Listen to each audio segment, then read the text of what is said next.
Bonjour Genève, bonjour.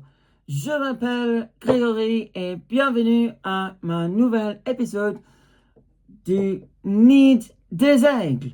Et aujourd'hui, je vais pencher sur le thème du tournoi européen parce que nos aigles vont disputer les demi-finales euh, de la Champions League dès demain soir à 20h15 au Vernet. Ce sera le match aller demain soir et les Aigles auront le droit de disputer le premier match des demi-finales à la maison. Et ensuite, la semaine prochaine, ils vont disputer ces mêmes Zurichois à la Swiss Life Arena à Zurich. Alors, sans tarder, je vais rentrer dans le vif du sujet. Alors, est-ce que les aigles ont les ressources pour déséquilibrer, voire même éliminer la formation de Zurich en demi-finale? Alors, on va analyser tout ça dans la prochaine demi-heure. Alors, d'abord, pour commencer, les aigles et les Zurichois sont des statistiques très différentes à l'instant, et dans la Ligue des Champions et en champion suisse. Alors c'est une demi-finale particulière puisque les deux équipes se connaissent déjà. Euh, Comme face à Lausanne, les Aigles savaient déjà leur adversaire. C'est le cas demain soir aussi. Mais on va analyser les statistiques ensemble et on va se poser la question si les Aigles pourraient éliminer Zurich. Alors d'abord, pour commencer, euh, je vais pencher sur les statistiques du championnat et au classement à l'heure actuelle, après avoir disputé le derby face à Fribourg samedi soir. Faute à la défaite, les Aigles retombent en dessous de la barre des play-in, donc ils sont provisoirement en vacances dès le 1er mars, comme auparavant. Ils sont 11e après avoir disputé 36 matchs. Ils ont récolté 47 points jusqu'à maintenant et ils s'envolent à 1,36 points par match, donc ils ne s'envolent pas vraiment. Et ils ont un but différentiel de -5. Ils ont marqué 98 buts, donc 98 buts, pour avoir encaissé 103 buts. Donc ils sont à -5 actuellement.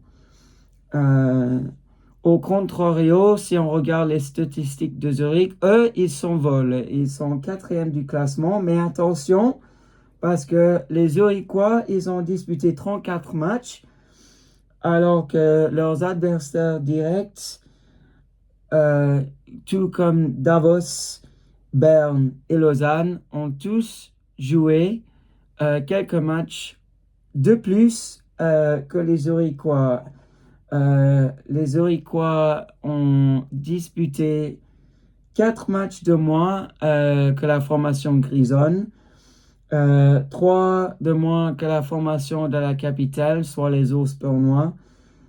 Et de plus, ils ont disputé 2 matchs de moins que Lausanne. Donc, euh, on voit que Zurich pourrait éventuellement devenir le leader implaçable du championnat. Lors de leurs 34 matchs disputés, ils ont 65 points. Et eux, ils récoltent les points à 1,912 points par match. Et les Zurichois possèdent actuellement un différentiel de but de +30. Ils ont marqué 103 buts pour avoir encaissé 73, donc 73 buts. Alors, on voit tout de suite que les Zurichois seront les favoris pour les demi-finales. Pourtant, on ne joue pas en championnat, on dispute les demi-finales du tournoi européen. Et pourtant, le classement de Champions League est aussi en faveur des Zurichois, puisque lors de la saison régulière du tournoi européen, les Zurichois ont été classés à la deuxième place après avoir disputé 6 matchs dont ils ont gagné 14 points à 2,333 points par match. Ils ont remporté 4 rencontres. Ils ont perdu 2, dont 1 après les prolongations. Pour Genève Servette, c'était un peu différent. Ils ont accroché une des dernières places. Ils ont arraché la 14e place après avoir disputé 6 matchs aussi. Quant aux Genevois, ils ont gagné 10 points à 1,667 points par match. Ils ont gagné 2 matchs en temps réglementaire ainsi qu'un match après les prolongations. Ils ont perdu un match, mais avaient aussi s'incliné 2 fois au-delà des 60 minutes jouées lors du temps réglementaire. Alors, ce sera une tâche extrêmement compliquée pour les Genevois et on va analyser les statistiques ensemble.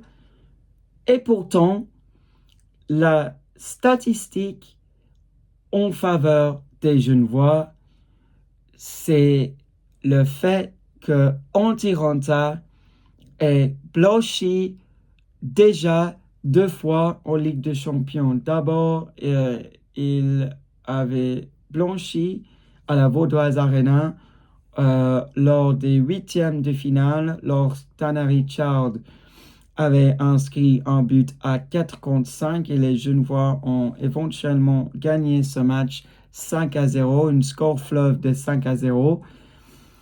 Et de plus, au Vernet, lors du match aller face à Bremerhaven, Antti Raanta a fermé la porte une nouvelle fois pour dégoûter les attaquants de la formation allemande.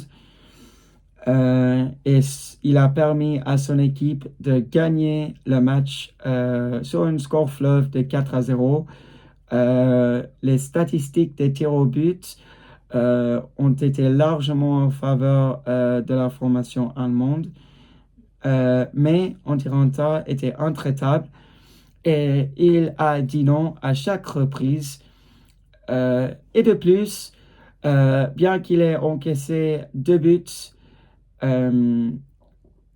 à Bremerhaven lors du match retour, il a capté la rondelle plusieurs fois. Il a fait de gros arrêts pour permettre à son équipe de garder le match nul. Et à la fin, ce sont les Genevois qui se sont qualifiés après ce résultat de 2-2. Donc, on parle du gardien, on va analyser les statistiques des gardiens et les statistiques des gardiens numéro 1 et les statistiques des gardiens numéro 2, juste pour faire une petite comparaison. Alors, tout d'abord, si on regarde les statistiques des gardiens zurichois, le gardien numéro 1 s'appelle Simon Hrubesch, il porte le numéro 30. Et en Champions Hockey League, il a disputé 8 rencontres et il a gagné chacun de ces 8 confrontations devant ses filets, tout en ayant arrêté 92,46% des rondelles lancées en sa direction. Néanmoins, il a enregistré aucun blanchissage et il n'a pas arrêté tous les rondelles lors d'une soirée de match. Donc, c'est une statistique un peu en faveur des Genevois si on fait la comparaison avec le gardien étranger des Aigles Antiranta. Quant au but encaissé par match, c'est 1,86 en moyen pour Simon Hrubesch. Et en total, lors de ces 8 matchs disputés, il a encaissé 15 buts en total. Quant à Robin Zümbül, lui, il porte le numéro 40. Et lors de la campagne zurichoise en Europe, il a disputé 3 matchs. Et lui, il a gagné une rencontre, il a fait un match nul et il a aussi perdu une rencontre devant ses filets. Et quant à lui, il a un taux d'arrêt de 83,33%. Et lui aussi, il n'a aucun blanchissage. En moyen, il encaisse 2,5 buts par match. Et en total, lors de ces 3 rencontres disputées, il a encaissé 5 buts en total. Alors, si on vient au gardien genevois, j'avais déjà en parlé d'Antiranta. Lui, il marche sur l'eau devant les filets genevois à l'heure actuelle. Il a réalisé un blanchissage en novembre face à Fribourg en derby roman. En novembre, il avait aussi blanchi à Lausanne dans le cadre du tournoi européen lorsque les Genevois aient gagné 5-0. Et en total, en Europe, Antiranta a chaussé les patins à 4 reprises pour 3 victoires, un match nul. Et la statistique la plus importante, il a aucune défaite devant ses filets. Donc, lorsqu'il est dans la cage, il n'a pas perdu une rencontre en Europe. Il a un pourcentage d'arrêt incroyable de 96,90%, donc 96,90% d'arrêt pour Antiranta. On en a déjà parlé de ces 2 blanchissages. Et en moyen, il encaisse 1 but par match. Et ça, c'est une statistique incroyable. Normalement, à mon avis, il devrait disputer la rencontre face aux Zurichois demain soir. Et je ne serais même pas surpris si les entraîneurs décident de lui mettre devant les filets lors des 2 matchs des demi-finales. Puisque le rythme des Aigles va baisser un petit peu lors des prochaines 7-8 jours, ce qui devrait permettre à Antiranta de disputer les 2 rencontres européennes, à moins que Mayer se blesse.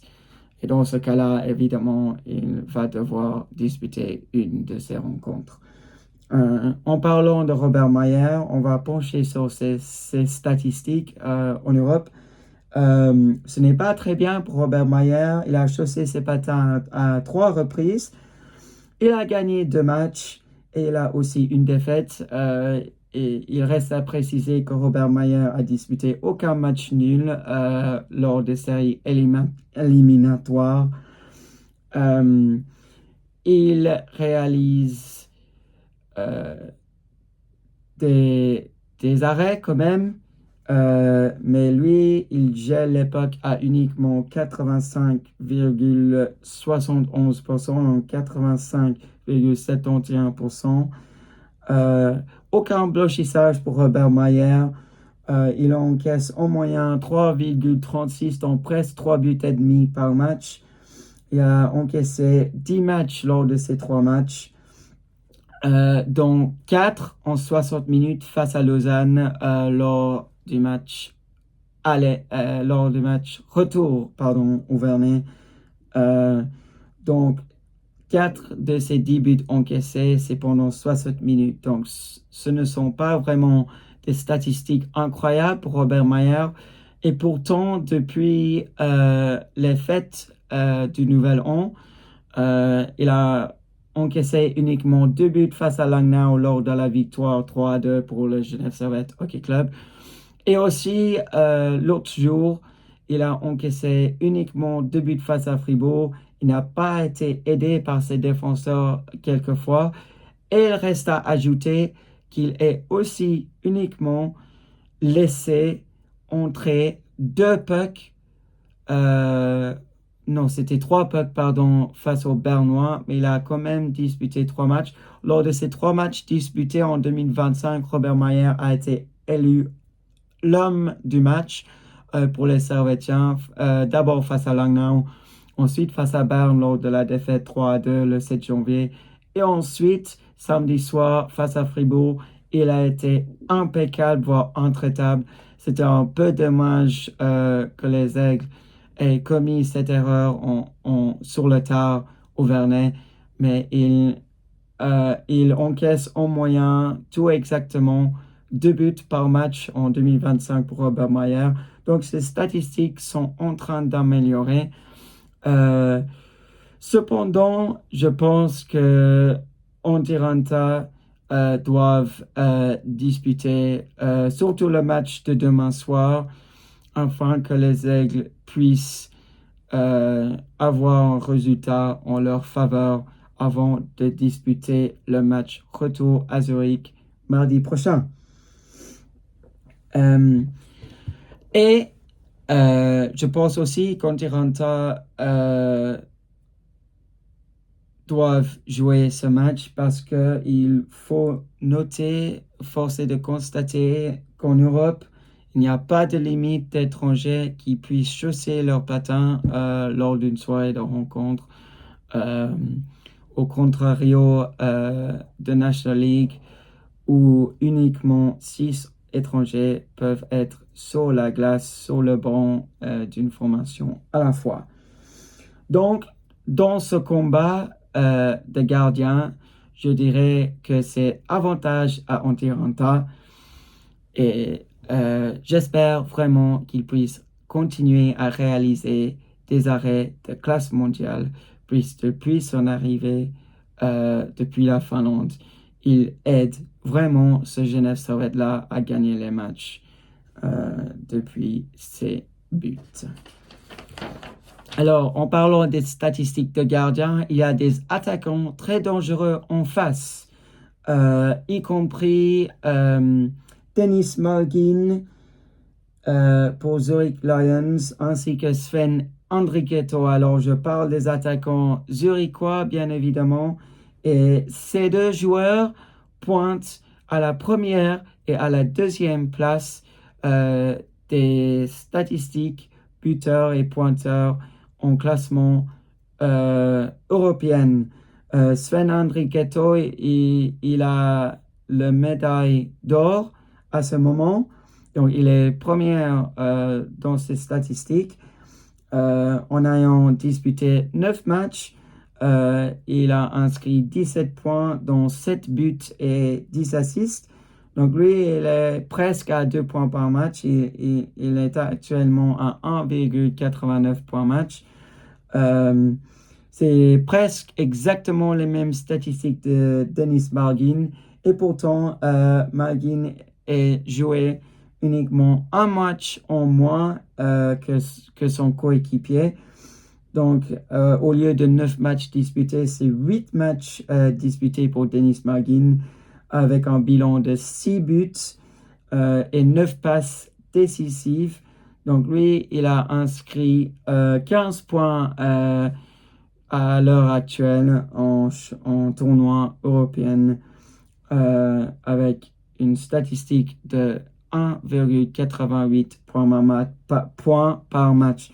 Donc, 2 attaquants qui vont se projeter vers l'avant et Antiranta ou Robert Mayer va devoir être très, très attentif afin d'arrêter les rondelles lancées en leur direction lors de cette petite série des demi-finales.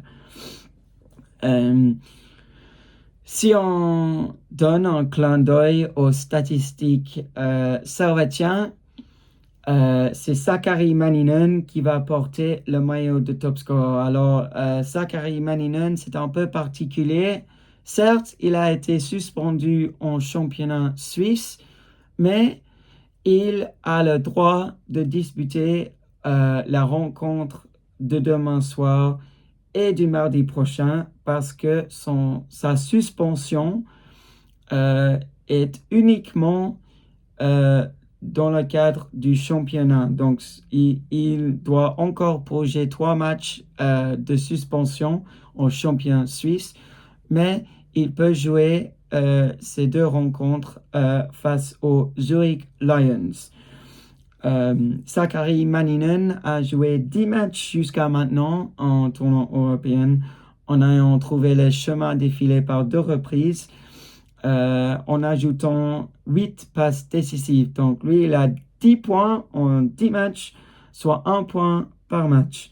C'est nettement moins que Sven Andrikato qui, quant à lui, va aussi porter le maillot de top scorer demain soir. Si on parle du deuxième attaquant, pardon, il n'est pas un attaquant, mais la deuxième meilleure joueur classé au classement des statistiques, on parle de Simon Lecourt, donc il est un défenseur. Lui aussi, il a disputé 10 matchs jusqu'à présent. On a marqué aussi 2 buts avec 7 assists. Donc lui aussi, il a 9 points. Donc lui, il est presque 1 point par match. C'est 0,93, donc 0,93 points par match. Et si on regarde les statistiques les plus importantes, les plus minus, c'est plus 4 pour Sakari Manninen et c'est plus 5 pour Simon Lecoultre. Donc, ils sont des joueurs très dangereux quand ils sont sur la glace, tout comme Sven Andrikato d'ailleurs qui a un plus-minus de 11. Sven Andrikato a un plus-minus de 11, donc il va vraiment être très attentif dès qu'il rentre sur la glace. Et si on parle de Denis Malgin, alors je n'ai pas son plus-minus, mais en marquant 1,88 par match, il va aussi être très dangereux. Là, j'en suis certain. Alors, on va parler maintenant des parcours de ces 2 équipes. Zurich a terminé 2e en saison régulière. Genève Servette 14e. Et lors des phases éliminatoires, les Zurich Lions se sont d'abord débarrassés des Straubing Tigers. La formation allemande a perdu face aux Zurichois 4-2 en Allemagne avant de s'incliner sur une score fleuve de 7-1 à la Swiss Life Arena de Zurich. Et par la suite, les 2 matchs face à Eisbären Berlin ont été très compliqués pour les Zurichois. Lors des 2 rencontres, la formation allemande avait l'avantage. D'abord, ils étaient en train de mener 3-0 à Berlin avant que les Zurichois aient inversé la vapeur pour finalement gagner 4-3. C'était un peu la même chose la semaine suivante lorsque les Zurichois ont renversé la montagne de Berlin lorsqu'ils ont arraché une victoire méritée de 5-4. Donc, il va falloir aussi être très attentif si on mène du côté genevois, puisque les Zurichois sont les rois des retournements de situation. Quant à Genève, ils ont terminé à la 14e place, donc ils ont tout juste arraché ce billet pour les huitièmes de finale, où ils ont retrouvé leur ennemi vaudoise, le Lausanne Hockey Club. Alors, j'en ai parlé tout à l'heure, mais Antiranta a signé un blanchissage. Tanner Richard est parti en rupture avec Marco Miranda pour planter un but à 4 contre 5. Ce but-là a vraiment coupé les jambes vaudoises et ces deux joueurs-là, ainsi que les étrangers Maninen, Vatanen, Artikainen, ont permis aux Aigles de gagner 5-0 sur la route. C'était un peu dommage quand même pour Kevin Pache qui est en train de disputer une saison exceptionnelle devant les filets vaudois. Mais ce soir-là, il a passé un peu à côté de son match et les Genevois en ont profité. Ensuite, la semaine suivante, les Genevois ont retrouvé leur nid et ils ont gagné 7-4 lorsque Vincent Praplan a signé 4 buts dont un tir de pénalité. Mayer a vécu une soirée assez compliquée, mais on en a parlé. Ses statistiques sont en train d'améliorer avec un moyen de 2 buts encaissés par match lors de ces 3 derniers matchs disputés. Timu Artikainen était buteur au Vernet lors de cette soirée-là aussi. Donc en Europe, et les étrangers et les Suisses sont en train de marquer, ce qui est de bon augure pour la suite, parce que du côté servétien, on ne peut pas laisser tout le travail aux étrangers. Ça va devoir être un travail d'équipe, sinon ce serait très compliqué.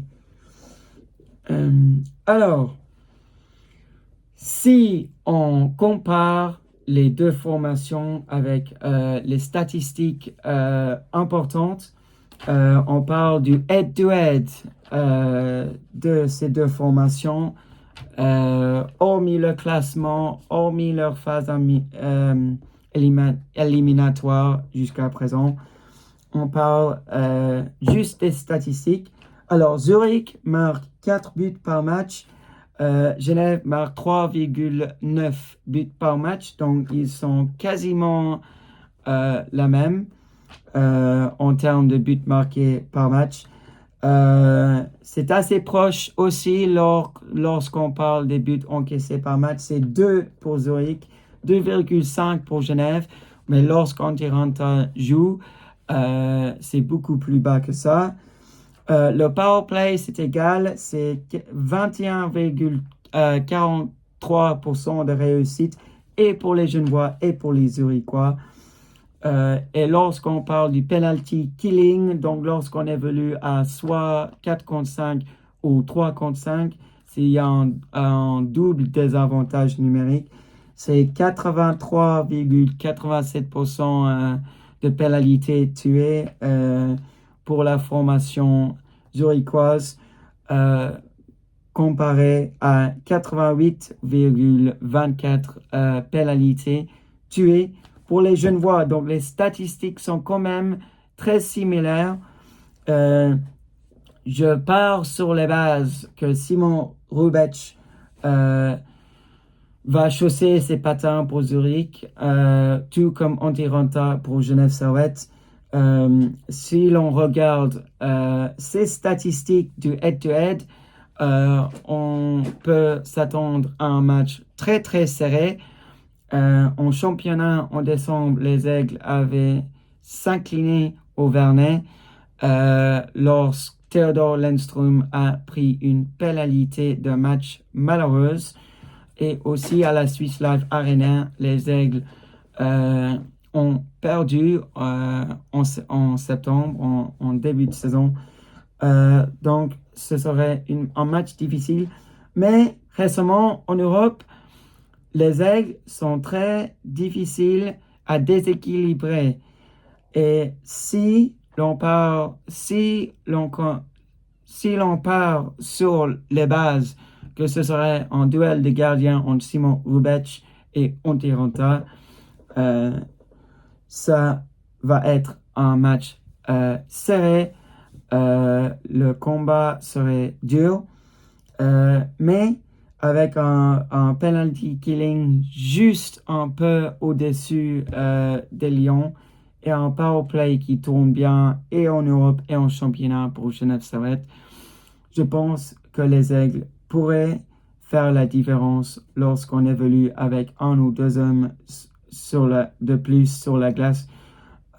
Mais pour Genève Servette, les statistiques à 5 contre 5 ne sont pas très bons pour l'instant.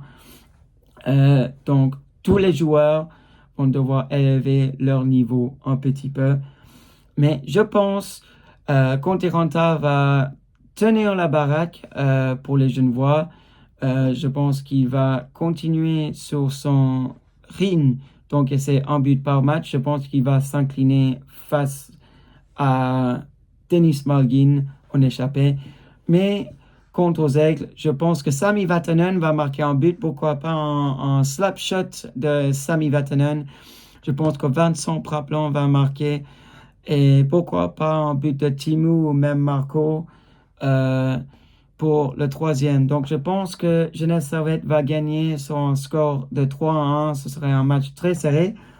Et je vais ajouter qu'il ne va pas avoir un gardien qui déserte sa cage.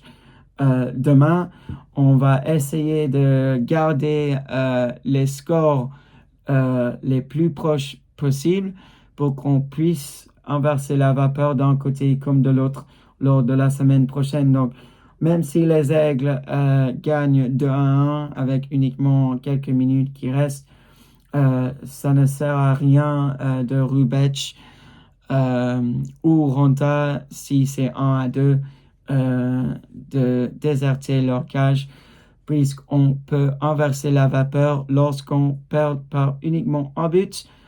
Et les Auriquois peuvent vous dire ça aussi parce qu'ils l'ont fait par 2 reprises lors du tour précédent. Alors, je pense que c'est tout pour aujourd'hui.